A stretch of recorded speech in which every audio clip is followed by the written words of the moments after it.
Before I begin telling you my tale, I'm Lily. Please remember to like and subscribe so you can hear more about how I handled one of the most trying nights of my life.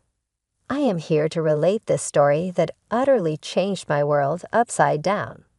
I appreciate you coming here to hear me out. It was supposed to be a beautiful evening when it all began. The purpose of the evening was to host a celebration at Mrs. Thomas's opulent residence. Her home looked exquisite, with large crystal chandeliers hanging from the ceiling and filling the entire space with a lovely, cozy light. The exquisite china on the dinner table shone in the warm glow of the lights, giving the impression that it had been put up from out of an upscale store. I was really looking forward to it since it was the sort of family meal when everyone was meant to have fun. I had amazing news to report. I just received a promotion at work, which I found to be rather significant. After years of arduous labor in my marketing career, I felt that I had achieved a great deal with my promotion to Senior Marketing Director. I can still picture myself taking a big breath, checking that my outfit was wrinkle-free, and stepping in front of the mirror. I was prepared to inform everyone and anticipated their happiness on my behalf. I thought of cheers, grins, and perhaps even a celebratory toast. I was excited to deliver my news, but also scared as we began to eat the appetizers. "I have some great news to share," I whispered to my spouse, Adam, who was seated next to me. He nodded and smiled encouragingly, signaling that I should have said something. I then exhaled deeply, turned to face the other members of the family, and grinned broadly said, "I've been promoted to Senior Marketing Director." But instead of the roars of approval and joy I had anticipated, the audience became quiet. Everyone stopped smiling and simply stared at me. Adam's mother, Mrs. Thomas, who sat at the other end of the table, pushed her lips firmly together in a thin line of disdain and narrowed her eyes at me. With a voice barely audible to me, she moved closer to Adam and growled, "Is this what we brought him up for? To be eclipsed in prominence by his spouse's work?" Her remark sliced like a dagger through me. I looked to Adam, expecting him to defend me, but he appeared to cower in the face of his mother's stare. His hand beneath the table that had been clutching mine slowly withdrew, and the encouraging grin he had given me seconds before vanished. In an attempt to lighten the mood and salvage the moment, I grinned and remarked, "Adam, this is a fantastic chance for us. The rise is substantial and will benefit us much." But before I could say anything further, Mrs. Thomas cut me off with the question, "What about starting a family, Willie? Your voice is sharp and full of judgment. Are you actually of the opinion that having children brings more joy than money?" Her remark struck a chord with me, and before I could reply, Adam, who had not spoken yet, spoke out. He had become extremely cold-voiced, more so than I had ever heard. "When do you intend to slow down and become a family man?" "Lily," he said, "this profession is not everything." I was taken aback. Not only did the words break my heart, but I also sensed a betrayal in Adam's voice. This was the man who had always backed me throughout my career, and had always been proud of me, and now he was standing with his mother against me. I answered, shaking my head, "I thought you were proud of me." The main course was served by now, but the festive mood of the previous evening had vanished. Though the subjects of conversation at the table changed, the tension persisted and lingered in the air like a dense fog. The tension between Adam, his mother, and I simmered even more than the roast beef on our plates. The more the evening wore on, the more antagonistic Adam's conduct grew. Like his mother, there was disdain in every look and every word. I couldn't understand why the individuals who ought to have been the most supportive were the ones making me feel inadequate. It felt like they were working together against me. Then something that will always stick in my memory happened right before dessert was delivered. Adam sprang out of his seat when the server delivered a gorgeous slice of cake in front of me. With a loud thud, he snatched his napkin and hurled it upon the table. Everyone looked at him, startled by his unexpected outburst. "You ought to be aware of your position, Lily," he murmured, resonating across the dining area. "You're my wife, not my competitor." I sat there in shock as his words seemed to linger in the air. The previously warm glow of the chandeliers has left the space feeling chilly and uninviting. With my heart pounding, I got up and attempted to control my breathing. "I don't have to give up on my aspirations because I'm your wife, Adam."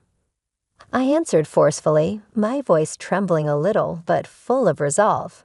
"I deserve respect, not this." Adam had a transformation at that very moment. He lifted his hand before I could respond, and then with a rapid flash that would linger in my dreams for years, he hit me across the face. Everyone in the room froze in place as the harsh sound of the slap reverberated through the space. I raised a quivering palm to my cheek and felt the sting of anguish travel over my face as the room went silent. There was silence at the table as everyone's wide, shocked, and disbelieving eyes were riveted on me. I remained silent as well. Rather, I carefully pivoted and pushed my chair back. The sound of the chair's legs scraping the hardwood floor was so loud that it seemed to pierce the quiet.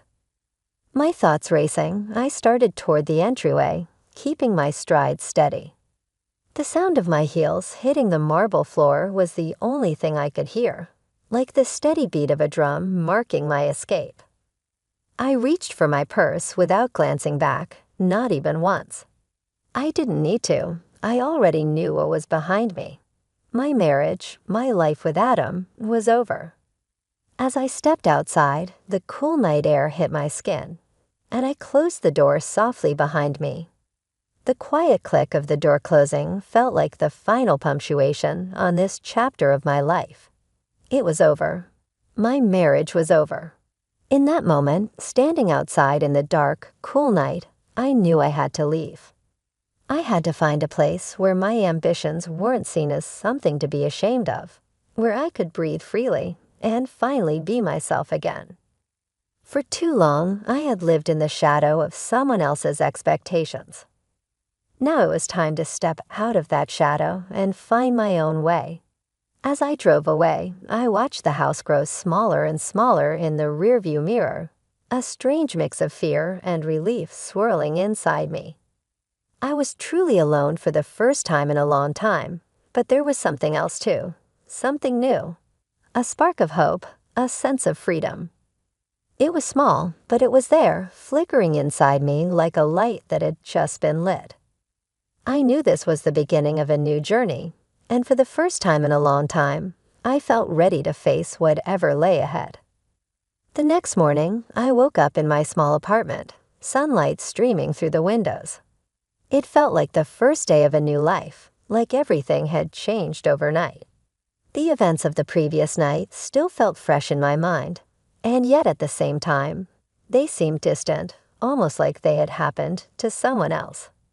My phone buzzed with messages, friends reaching out after hearing whispers about what had happened. Messages of concern, confusion, and questions filled my screen, but I ignored them. I couldn't focus on explaining myself right now. There were more important things I needed to take care of. The first thing I did was pick up the phone and call the divorce attorney I had been recommended. My hand shook slightly as I dialed the number, but I was determined. When the attorney answered, I didn't hesitate. "I need to file for divorce," I said, my voice strong. "It's urgent." The attorney's response was calm and professional. "Understood," they said. "I'll prepare the initial paperwork. Can you come in this afternoon to go over the details?" "Yes, I'll be there," I replied. After hanging up the phone, I felt a small victorious thrill. There was no turning back now. The decision had been made, and I was taking the steps. I needed to move forward at work. I tried to focus, though my mind kept wandering back to everything that had happened. My boss, Mr. Brandon, noticed my distraction and approached me with a concerned look. "Everything all right, Lily?" he asked gently. "I'm dealing with some personal issues, but I'll manage." "Thank you," I replied, trying to sound composed. "If you need time off, just let me know," he offered. "No, I'd rather keep busy. It helps," I said, giving him a small smile. He nodded in understanding. "Well, let me know if you need anything." "Thank you," I said, grateful for his kindness.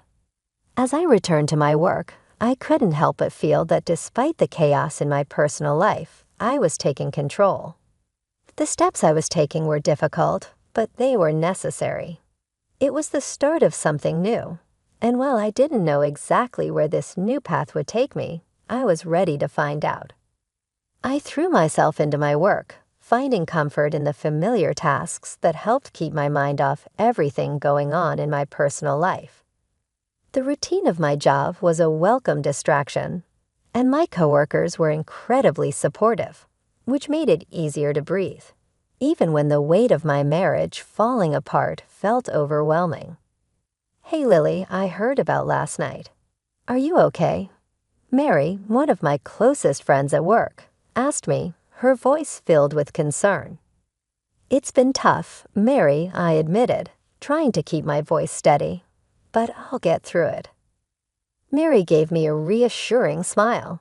"You're stronger than you think. If you ever need a place to crash or just hang out, my door is always open. Don't hesitate to reach out." "Thanks, Mary," I said, feeling grateful for her kindness. "I might take you up on that." "How about drinks after work?" "My treat," she offered, flashing me a grin. I smiled back. "That sounds perfect." Later that evening, over drinks, Mary and I talked about everything. I poured out my heart to her, sharing the details of my crumbling marriage and the emotional roller coaster I had been on. Despite all the turmoil and uncertainty, I found moments of relief in our conversation. Mary's presence and our laughter, even if just for a few hours, helped me feel like things would be okay. When I finally returned to my apartment, I checked my phone and saw several missed calls from Adam. My heart sank as I debated whether or not to call him back. After thinking it over, I decided not to. Instead, I sent him a text message that I knew I needed to send. "I filed for divorce. Please respect my space during this time." I typed and hit send. His reply came almost instantly. It was full of desperation. "Can we talk about this, please?" "I didn't mean it. Lily, I'm sorry." I stared at his message for a moment, my emotions swirling. I knew what I needed to say. "I need space, Adam. Good night." I replied, keeping my response firm but brief. As I put my phone away, I felt a wave of mixed emotions wash over me. Sadness, relief, anger, and something else, determination. I was free now, or at least I was on the path to freedom. There was no turning back. I looked around my small apartment, which was simple but cozy. It was my space, my sanctuary. No one could hurt me here, and that gave me a deep sense of peace. This was where I could start fresh and rebuild. As I thought about Adam, I realized how much his own decisions had led us to this point.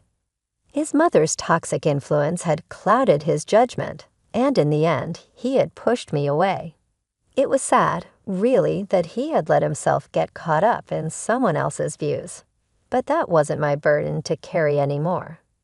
That night, as I lay in bed, I felt something new stirring inside me. I wasn't just surviving anymore. I was stepping into a new phase of life, a phase where I could finally start living again. Tomorrow, I would be stronger, and the day after, even more so. This was just the beginning, and I knew I was ready for whatever came next. In the days that followed, I focused on my career with renewed energy. I threw myself into my work, becoming more involved in larger, more impactful marketing campaigns. My hard work didn't go unnoticed, and soon my network began to grow as I connected with influential people in the industry. I was invited to host webinars and lead workshops, showcasing my expertise and leadership skills. My career was taking off, and I felt proud of how far I had come. One busy Sunday morning, I was sitting at my desk reviewing campaign proposals when my phone buzzed with an incoming call. Glancing at the screen, I saw it was Amy, a well-known contact in the marketing world. "Hey, Lily," she greeted me warmly when I answered. "Hi, Amy. How's it going?" I replied, surprised but pleased to hear from her. "I've got a project I think you'd be perfect for," she said, excitement clear in her voice. "Are you free to chat about it later this week?" My heart skipped a beat. This was the kind of opportunity I had been working toward, and it felt like the next step in my journey to success. "Absolutely," I said, trying to keep my voice calm despite the excitement bubbling inside me. "I'd love to hear more." As I hung up the phone, I smiled to myself. I was moving forward both personally and professionally. The life I was building for myself was full of possibilities, and for the first time in a long time, I felt truly excited for what the future held. There would still be challenges ahead, of course, but I was ready to face them. I was no longer the woman who had felt small and trapped in her marriage. I was stepping into a new chapter of my life, and I was determined to make the most of every opportunity that came my way. "I heard through the grapevine about what you've been going through. I'm really sorry you had to deal with that," Amy said, her voice sympathetic but still professional. "Thanks, Amy. It's been tough, but I'm managing," I replied, trying to stay composed. "Listen," she continued, "I've been thinking there's an opening for a speaker at a conference next month. The topic is resilience and leadership, and I believe your experience, both personal and professional, would really resonate with the audience. What do you think?" The offer caught me off guard. I hadn't expected something like this, but I knew it was an opportunity one couldn't pass up. Speaking about resilience in front of an audience felt fitting after everything I had been through. "I'd be honored, Amy. Thank you so much for thinking of me," I said, feeling a sense of pride. As my career continued to grow, so did my reputation. But with that growth, I also began to hear whispers about Adam. His behavior had not gone unnoticed, and soon enough, people in the industry were talking about it. The same people who once respected him were now distancing themselves. At an industry meetup one day, I overheard bits of a conversation between two executives. "HEK looking for work again," one of them said, shaking his head. After what he did to Elle, who would hire him? The words stung, but they also felt like confirmation that I wasn't the only one who saw the damage Adam had caused. While my career was thriving, Adam was struggling. The roles had completely reversed. First, he tried to reach out to me several times, sending messages and asking for help, but I ignored them. Until one afternoon, I received a text that made me pause. "Can we meet?" "I really need your help," Adam's message read.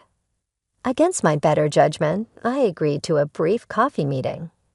I didn't know what to expect, but I wanted to hear what he had to say. When we met, Adam seemed like a shadow of his former self. His voice was low as he began, "Lily, I'm sorry.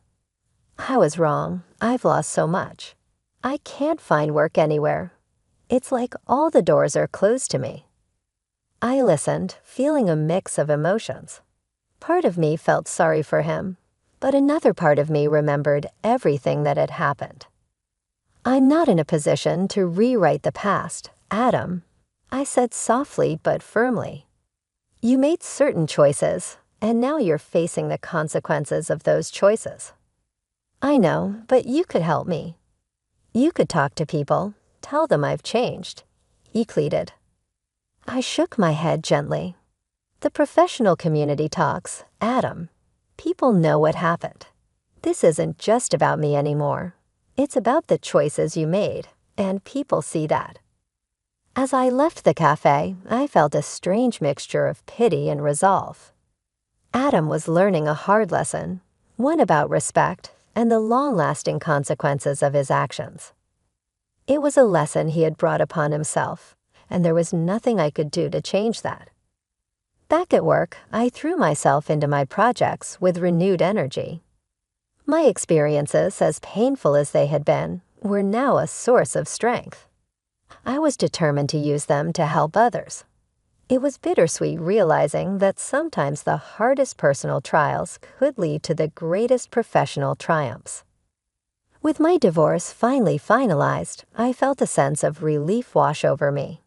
It was like I could finally exhale after holding my breath for so long.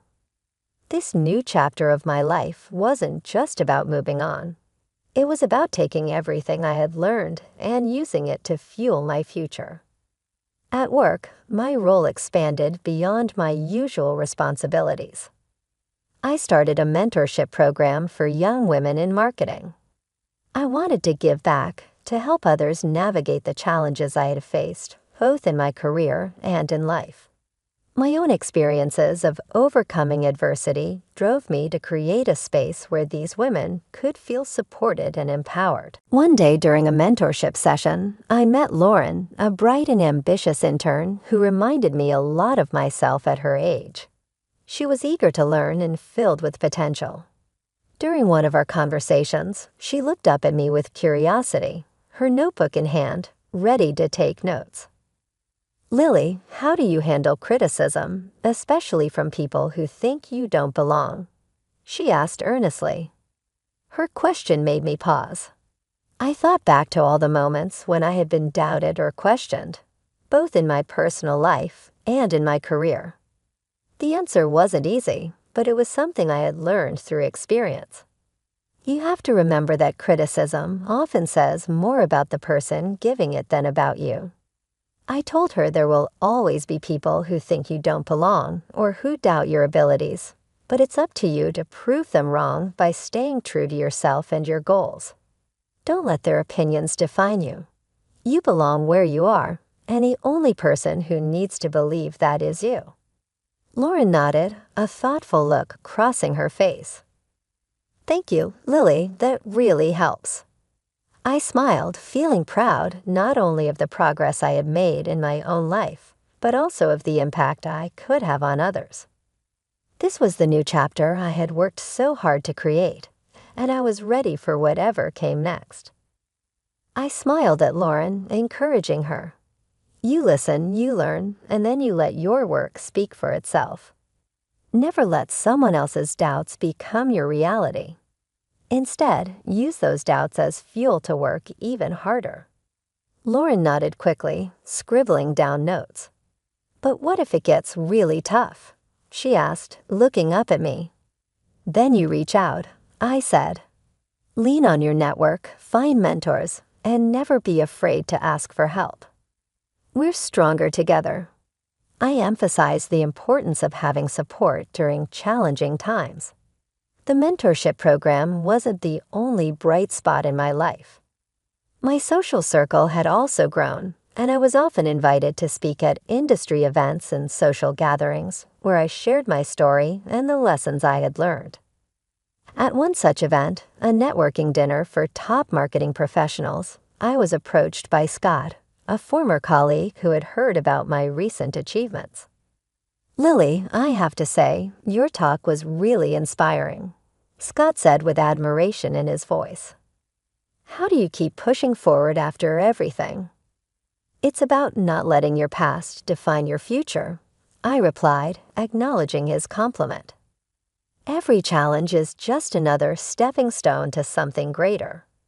As the evening went on, our conversation shifted from casual talk to a deeper discussion about potential collaborations.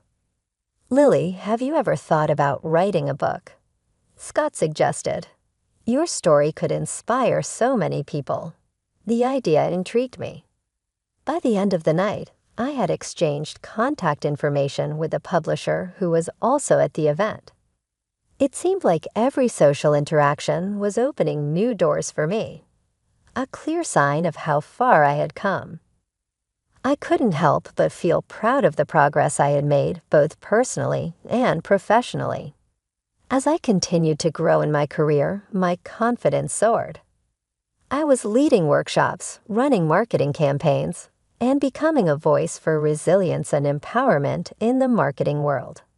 Each speaking engagement and workshop wasn't just about sharing my knowledge, it was about healing myself. I was turning my past pain into lessons for others to learn from. After a long day filled with back-to-back events, I lay in bed one night, reflecting on just how much my life had transformed. I was no longer the woman sitting silently at that dinner table, suffering in silence. I had become a leader, a mentor, and a survivor.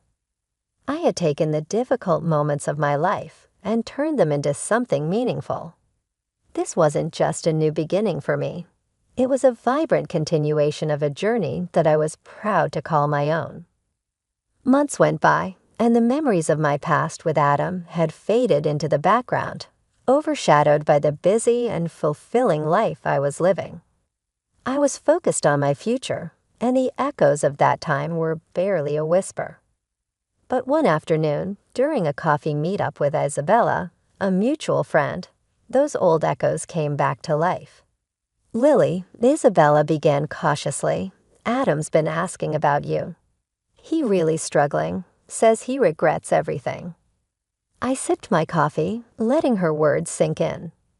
People often regret things when they start to feel the consequences of their actions. I replied calmly. "He wants to talk to you, maybe apologize." "He seems sincere," Isabella continued, looking at me with a mix of hope and concern. I thought about it for a moment, but then shook my head. "Isabella, I appreciate you telling me, but that part of my life is over. I've moved on," I said firmly.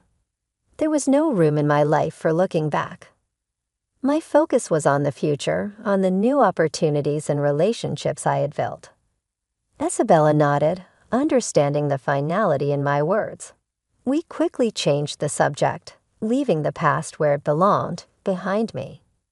Adam tried to contact me via phone and messages, but I didn't want to go back to that period of my life. In actuality, I had already made great progress. I was surrounded by individuals who respected my development and encouraged me, and my life suddenly seemed full of possibilities. I was no longer the person who had been ensnared in an oppressive relationship years before. I had developed into a person who welcomed difficulties, flourished in the face of difficulty, and was unwavering in her will to keep going. When I went back, I saw that every challenge I had encountered had molded me into the person I am now. I knew I was just where I was supposed to be when I was leading with confidence and encouraging people at the forefront of my profession. I had the future to design and was prepared to embrace whatever lay ahead without looking back. I didn't waver in my resolve to maintain my distance. Adam reached out to me every time, but I said nothing. Not because I was angry, but rather because I had to look out for my own interests. I discovered through my experience how crucial it was to respect myself and set boundaries. The months that followed saw more advancements in my profession. I oversaw successful marketing campaigns, gave talks at conferences, and watched my mentorship program grow. I felt like I was having a genuine and satisfying influence. Others who were dealing with their own difficulties were motivated by my narrative, which I shared across several media. When I thought back on the previous year, I was struck by how dramatically I had changed one evening. I had flourished, not simply survived. I finally had achievement and a purpose in life. It didn't satisfy me to know that Adam felt bad about his decisions. Rather, it made me think about the grave repercussions of treating people disrespectfully. I felt so at ease as I closed my journal, which was chock full of ideas and introspection. I was thrust into a road of empowerment and success by my encounter with Adam. His remorse wasn't what won me over. Rather, it was my own strength, converting suffering into strength and leading a morally upright life. As we come to a close, please get in touch with me. Do you believe Lily made the proper decision to shut Adam out of her life? Please leave your comments below and remember to like and subscribe for more stories like this one if you liked it.